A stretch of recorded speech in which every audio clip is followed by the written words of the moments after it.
You're listening to Prosper in the Kingdom, the podcast where faith meets practical strategies to help you become healthy, wealthy, and wise. Join hosts John Cleaver and Wendy Lee as they share insights to equip you in your journey toward abundance, spiritually, financially, and beyond. Just a reminder, every situation is unique.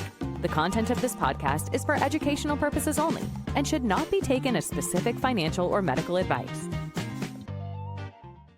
Hello, everybody, and welcome back to another Prosper in the Kingdom. It's an awesome Wednesday, and I'm feeling pretty good, and I'm excited about our topic. I'm here with the ever awesome Miss Wendy Lee. Hi, Wendy. Hey, I'm never not awesome, according to you. I love it. Okay, well, that means your stock's going up. That's what we're talking about, right? So that's good. That's good. So, well, we're not talking about how awesome Wendy Lee is today. We're actually talking about something that I've learned about over the last few years. And I was real reluctant about it at first, being a Gen Xer, right? And then we've got Wendy, who's says she's Gen X, but I think she's more millennial. She's right there on the cusp, but we'll see. 1980, anyway, baby. Late 1980. But we're talking about crypto, right? We're talking about crypto. And, you know, I know a lot of people, I've talked to my friends and they're like, man, I don't know. It just seems like it's, you know, total sketch or whatever. But it's real. It's here. It's not going anywhere. But before you jump in, there's a lot you need to know. And today's episode, we're going to talk about kind of the crypto 101 stuff. It's not really the end all and be all, but it's going to give you a good baseline to kind of understand the basics before you really start diving in. And, you know, I'm confident now that it's here. And there's a lot more that's going to be happening over the next, 2 years, 5 years, 10 years, and our kids and our grandkids, it may even be their primary currency. So I'm not going to go out on a limb and say that quite yet. But let's jump into it. Let's talk about crypto, Wendy. Yeah. So first, what is crypto? Okay. I'll tell you, for a long time, it was confusing to me, and maybe not confusing. I just was like, I don't even want to know. I thought it would go, like when it started out, I thought it would go away quick, but it's not. Sounds like it's here to stay. So, but at its core, crypto is basically digital money on the blockchain, which, to put that for the people that need it to understand it like I do, blockchain is most of us. Yeah. It's like the giant ledger that can't be changed. It's put on there. It cannot be altered. A decentralized ledger, right? It's secure, it's transparent, and it doesn't rely on banks. And crypto, right? Government is not printing it. Its value comes from supply and demand and trust in the system. And then there's different things like Bitcoin, right? John will get into it a little bit more, but that's often called digital gold. It holds a store of value, kind of like our gold, our physical gold does, holds the store of value. And then Ethereum. So I guess there's Ethereum, there is Ethereum and then Ether, which John will walk through that. But Ethereum is like a digital app store. So it's where smart contracts and decentralized apps run. And then you have Stablecoins. So those peg themselves to the dollar. So cutting down on like the volatility and the wild swings. So, John, if you want to just kind of dig into those main types of crypto and break them down a little bit more, and then we have some other things in there like coins and tokens and things like that. Yeah. So, really looking at what's the big draw to crypto. Number one, most of us out there realize that fiat currency, and that's what all countries have, right? Not every country. I think there's one or two that does have a gold background, but the United States used to have gold as its backing, and that was real money. You could exchange your paper money for gold. And then in 1971, we've talked about that in the past. We went off the gold standard and became what's called a fiat currency. And that's basically, it's not backed by anything but the good faith of the United States government, right? Which I love my country, don't get me wrong, but they print money like it's going out of style. They need more money, they just print more. Right? They tax us. That's part of it, but they don't like to tax us because they lose votes. So what do? They print more money. They've got the printers. So it makes our actual dollar value less. That's called inflation, right? So the big attraction to a decentralized currency means it's not attached to a central bank. it's basically being created out there by various, companies, groups. Bitcoin, for example, nobody's really sure who created it. It's just there. But it's one of those things that as more and more trust happens, and it is, it's pretty secure. It's on lockdown. You can't alter. You can't, take it or whatever. You can steal it, which we'll talk about security in a little bit. But there's a whole lot of different coins out there, and not all coins are equal.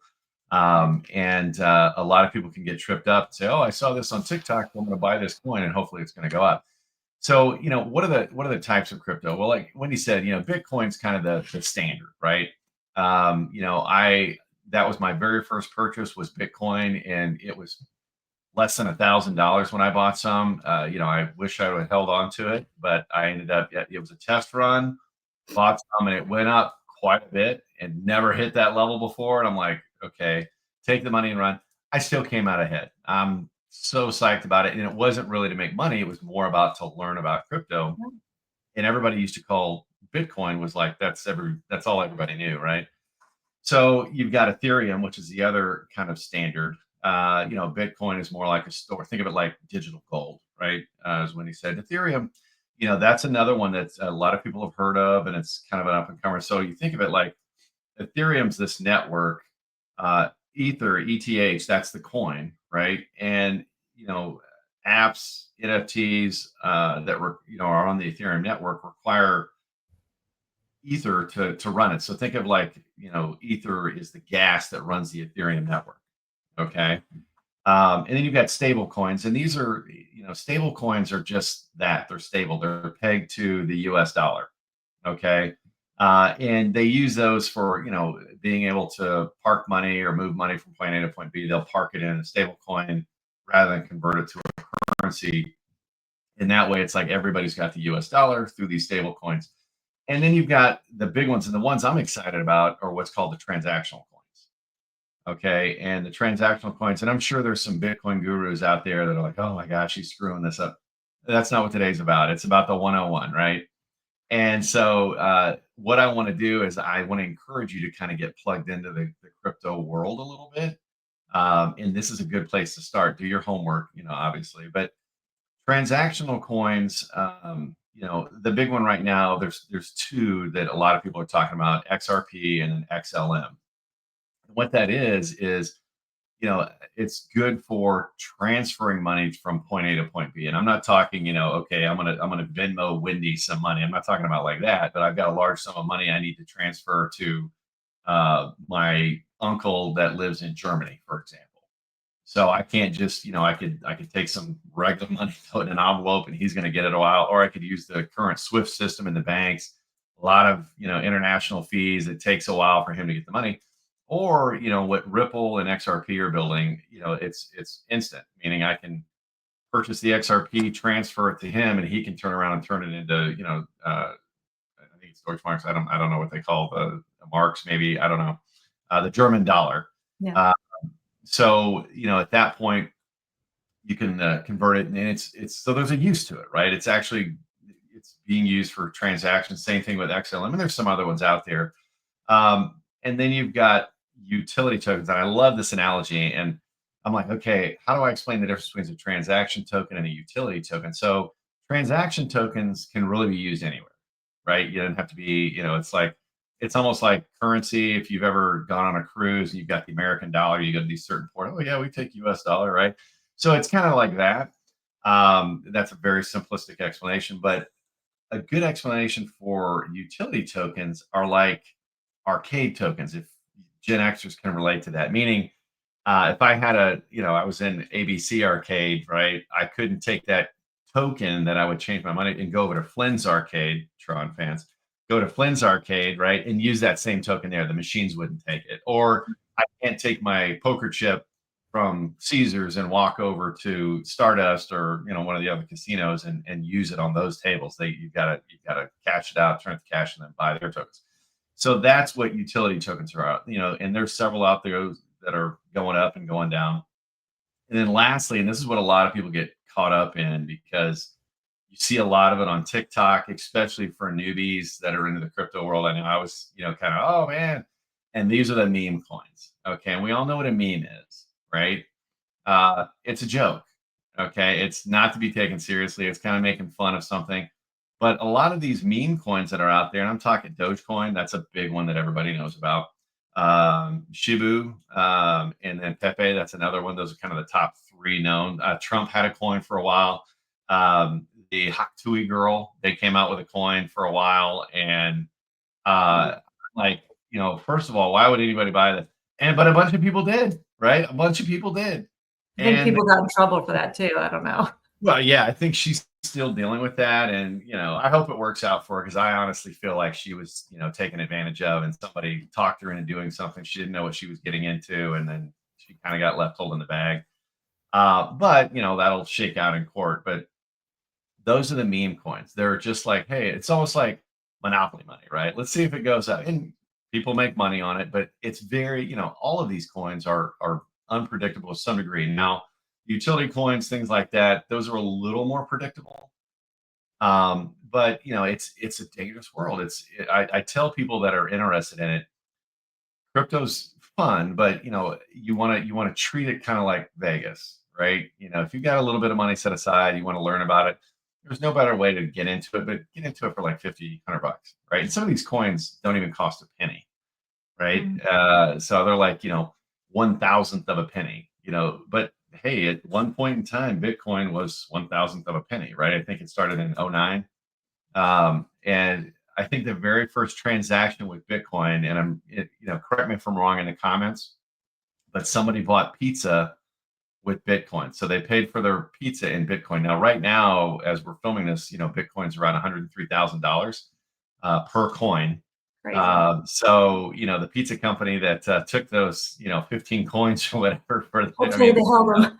and they held on to them. Yeah, they're doing well. And that's a little bit crazy. But, how do you actually go buy it? You're not going to go to your bank and say, yeah, I want to buy some, Bitcoin or whatever the case may be. But there's places called exchanges, right? Just like if you've ever traveled overseas, you see, currency exchange, right? Same kind of concept. There's Coinbase, there's Kraken. I love Gemini. As a matter of fact, I'll put a link in if you want to check out Gemini. You can take a look at that. But they're very easy to use. They are regulated, right? But you got to keep an eye on the fees, right? Some have better fees, transactional fees and stuff like that. But the great thing is because crypto is being more and more centralized used, not centralized, but being more used, more common, those different exchanges are competing with one another, so their fees are coming down, which is it's great. I'm all about no fees, right? And then you've got brokerages too. A little bit of a difference there, but you got to be careful with brokerages because sometimes you don't really own the crypto. It's like the people who buy gold but leave it stored somewhere in Delaware. They get a certificate. Right. A certificate says I have a bar of gold, but you don't really have the bar of gold. You get a piece of paper. And supposedly your bar of gold is sitting in a warehouse somewhere in Delaware, safe and sound. Maybe, maybe not. That's how banks, old school banks actually started. But like Robinhood, PayPal, and things like that. So again, you just got to do your homework. And then lastly is peer-to-peer. I do not recommend this, especially for a newbie. You've really got to know the person. I mean, there's fake silver and gold being sold on eBay right now. The stuff's coming out of China and things like that. So unless you really know who it is, I would not recommend that. I would go and work with the exchanges. And that's really, that's going to be your safest bet to acquire some actual Bitcoin. Now they don't actually send you the coin. You'll see right here, that right there is a digital coin, right? It's a crypto. I'm not going to say which one, but it's a crypto. It's not an actual crypto. I'm not going to take that and say, hey, give it to you. It's a little like emblem, right? And it was given to me when I bought my first real coin, just as a representation, like, hey, welcome to the world, the crypto world. But you want to open the exchange, right? Open an account on a reputable exchange. Verify your identity. They're going to make sure you are who you say you are, right? You're going to link it to a bank or a debit card. Now, I know some of you, especially Gen Xers, like, whoa. I don't want to link my bank account or anything like that. But you've got to be able to move money from point A to point B, and that's how you're going to do it. Yeah. What's that? Yeah, you got to get the money in there. You can't go deposit cash. No, and if you want, go to your bank and open up a second account, right?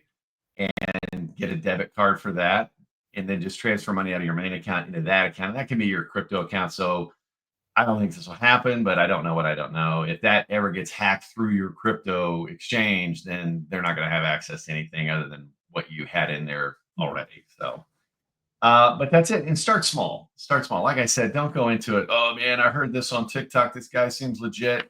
You don't even know anymore with AI if that guy or gal is real that's talking to you. It could be somebody that got tired of sending emails from the Prince of Zimbabwe and is now just doing the crypto world. So again, Wild West to some degree, but there are a lot of things that you can do to kind of protect yourself. So yeah.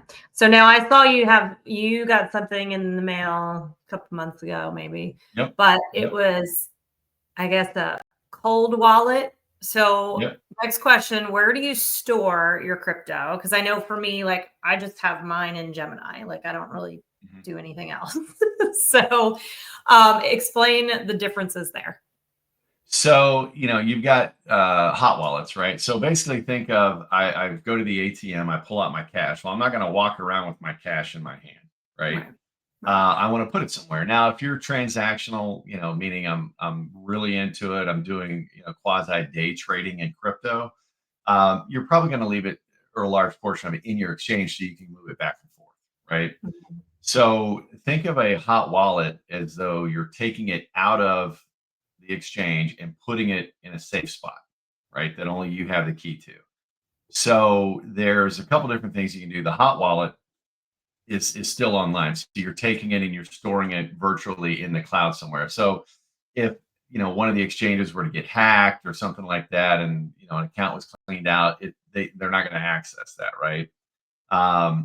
It's still vulnerable to hacks of that wallet though. So you really got to kind of do your due diligence. Now, a buddy of mine turned me onto the cold wallet, and the reason it's called cold is it's completely offline. It's physical. I've got mine right here. I haven't opened it yet. There it is. It's right there, treasure. And basically it's TREZOR. And there are several of them out there. I just like that one. He used it. He recommended it because I'm what's called a holder, meaning I'm not trying to day trade the stuff. I got a business to run. I got, things I want to do. I want to go boating or whatever the case may be, go see my kid play baseball. I've got life. So I'm not day trading. I'm buying it and holding it because I think in the future the value is going to be much higher. Look at the Bitcoin history, right? I think in the future the coins that I'm buying are actually going to be worth more. So I'm just going to sit on them. So I'm taking them offline and then putting them into cold storage into this little virtual box. And think of it like a external hard drive. Right. Right now, the key about that is you've got to make sure you can access it because it's got encrypted passwords and stuff like that, and you don't want to lose it. There is a story, and I forget the amount, but this gentleman had placed his Bitcoin, and he had bought quite a bit of it when it was like less than $1. Okay, and he had it stored in a cold wallet, but it was a hard drive, and I think it was his girlfriend at the time by mistake, got rid of the hard drive. They were getting rid of some equipment, sending it to the landfill, and somehow that got mixed in with it. And it's still to this day buried in the landfill. And I'm talking literally hundreds of thousands, if not millions of dollars worth of Bitcoin. Wow. And you can Google it, look it up. But I mean, he's offered to pay a multi-million dollar finder's fee or reward, whatever, to the community, to the county to let him go in to search into the landfill. And they said no. So literally there's millions of dollars buried in some landfill somewhere. But Google Got it. it. It's a sad story, but it's kind of like, oh my gosh. So my point with that is be careful. Okay. And then you've also got, you can leave it in your exchange. Like I said, it's convenient, but again, if the exchange gets hacked, you could be exposed and lose it. The rule of thumb, not your keys, not your crypto kind of thing. Right. And it's the same way with gold and silver. If you leave it stored offside, if I don't see it, if I don't have it, it ain't really mine. Right. Mm. So anyway. Gotcha. And tell me a little bit, you said security. So some of the things, I guess the risks, right? We have volatility because we see prices can go up kind of like the Oh market. yeah. I mean, Well, right? much faster. Much faster than the market. Yeah. Yeah. Yeah. Um, go ahead. No, I was just going to say, I mean, you look at in crypto, it can go up and down, and it's pretty. The more you get into it, you can start to see kind of the trends of what triggers it, what doesn't it, or what causes go up, what causes go down. But it's very very volatile, and it can rise very very fast, and it can fall very very fast. And so that's where it's again from a holder's perspective. I don't want to get all emotional about that. I'm all about the no drama zone. My daughter can attest to this. So I'm like, okay, I think this is over the next 2 years going to go up. I'm going to buy X, and X, not a coin, but just X, right? Whatever that coin may be. And then prices can fluctuate vastly. Also, regulation. I mean, there since I've started purchasing crypto, and it's been 5 years. I started kind of kicking it around. It's been crazy to watch the regulation around it, the regulatory environment, right? Because you had the last administration, the Biden administration, they didn't want it. China tried to outlaw it. India did outlaw it for a while, and then that quickly backlashed on them because they were trying to create a central bank digital currency, CBDC, right? And so basically, they see all this money flying to and fro, right? And they're like, "Hey, we want to tax that stuff, but we can't see it, so we can't tax it. So we're gonna create our own U.S. digital currency, and that's going to replace the dollar. But now we can see it, and they can also control what you buy, by the way, because it's centralized.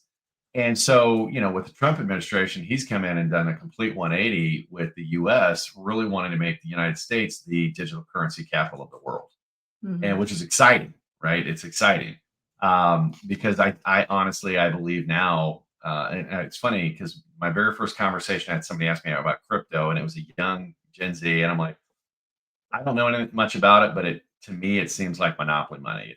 There's no real value other than you and I say it's worth X, and we try to get this Yahoo over here to buy it for 2X, right? Yeah. That's the wrong approach, and it's easy to see that, but I've learned so much about it, and I'm telling you, it's real and it's here, and you need to at least take a look at it. I'm not saying make it a large part of your portfolio, but you should, take a look at it. And if it fits what you're looking for, great, do it. And again, this is not investment advice, okay?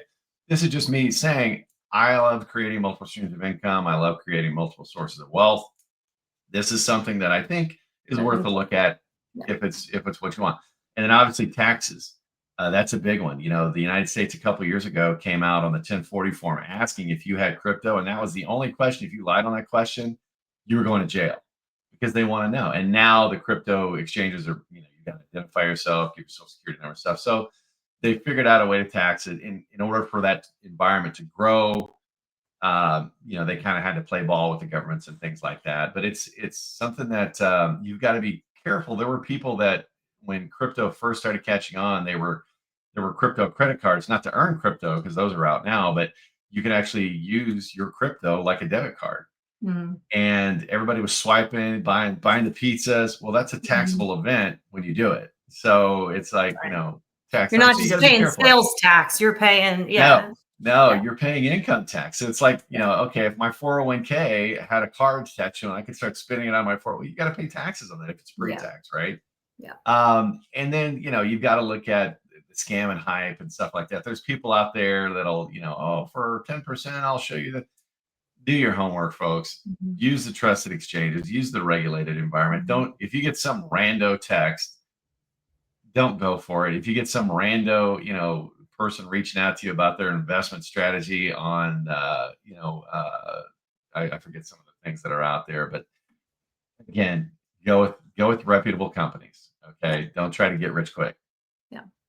Yeah. Don't listen to people that promise you guaranteed returns and things like that. So really we want to educate ourselves, and you guys, ChatGPT is great for that. I mean, I'll be honest, I popped in ChatGPT, explained crypto like I'm a 5th grader, and it helped. So for those of us that, right, it's a weird thing. It's a new thing, and not new anymore, I guess, but it's something that we're not accustomed to. We, our generation didn't grow up with it. And then, like John said, starting small. I have a little bit, and I use Gemini and play with it a little bit. And I'm not putting money in there that I'm worried about losing. I'm putting stuff in there that if it's there, great, and if it grows, great, and if not, that's okay too. So, and then like John said, he's buying and holding. Like, figure out, like, are you holding? Are you trading? Are you just learning? I mean, kind of like, I know a lot of people get into, my dad is all watching these people on YouTube about day trading in the stock market. Same kind of thing, right? You've got to learn it. You got to understand lots of risk involved in it. And then that security piece. Go ahead. Yeah, if I can just jump in, I mean, I would encourage everybody when you're learning it, don't even think about spending more than $50, $100. Mm-hmm. Okay. I mean, treat it like at the casinos in Vegas on a budget, right? It's one of those things that you're just trying to learn the ropes. Okay. So if you lose $100, yeah, it may sting a little, but it's not the end of the world. Right. So again, kind of play around with it. And before you even make that first purchase, hop on YouTube. There's some people that I follow that I think are really good. But there's a lot of people out there that, they're chuckleheads. I'm not going to lie. Just like in the financial planning world, there's a lot of traditional planners out there that are chuckleheads, right? So do your homework, make sure it aligns with you. And also from a biblical perspective, I mean, you want to make sure it aligns with your biblical approach. Crypto is one of those things. It's like fire, right? It can heat your house up. It can do some great things. And we all see the people that, I made millions on crypto, blah, blah, blah. Okay, keep in mind that all of that stuff, that lifestyle stuff you see on social media, that's marketing. That's all it is marketing. And anymore, we don't even know if it's true because there's a lot of AI. But it can also burn your house down. Okay, so it's like playing with fire. But for Gen X and millennials, I think it can be a great tool for diversification, but only if you approach it with wisdom and avoid the hype. So, that's kind of the big piece. But, if you want to see how crypto might fit in a bigger plan that you have, or you don't really have a plan, again, we love to help you out. That's what we do. We do financial planning, get the plan, do something with it or not. Just mention the show, whether you listen to us on YouTube or on the podcasts. But again, it can be a great tool for a bigger wealth plan. But do I think you should put everything in crypto? No way, not at all. Same thing I feel about gold, same thing I feel about real estate. A mix is great. Diversification is where you win. And the goal is to create multiple streams of income for your retirement years and even before. So, yeah, absolutely. That's all I got, Wendy. All right. Well, if you guys have any questions, drop those in the comments. Maybe we do some more videos on crypto. I know John and I, before we started, we're talking about nodes. I've been offered to buy nodes several times and have learned a little bit about that. I actually feel like I know more about that than I do the crypto itself. But so if you have questions, let us know and we'll bring it in. This was a 101 episode, but maybe we'll dig a little deeper in future episodes. But let us know what your questions are again, and go get that safemoneyroadmap.com to get your free financial plan. Just mention the show, and we'll see you guys next week. Bye, everybody. Bye-bye. Thanks for tuning in to Prosper in the Kingdom. If this episode added value to your day, be sure to like and subscribe. And don't forget to share it with someone who could use the encouragement. For more resources, head to prosperinthekingdom.com. Let's continue building lives of purpose and abundance, one step at a time.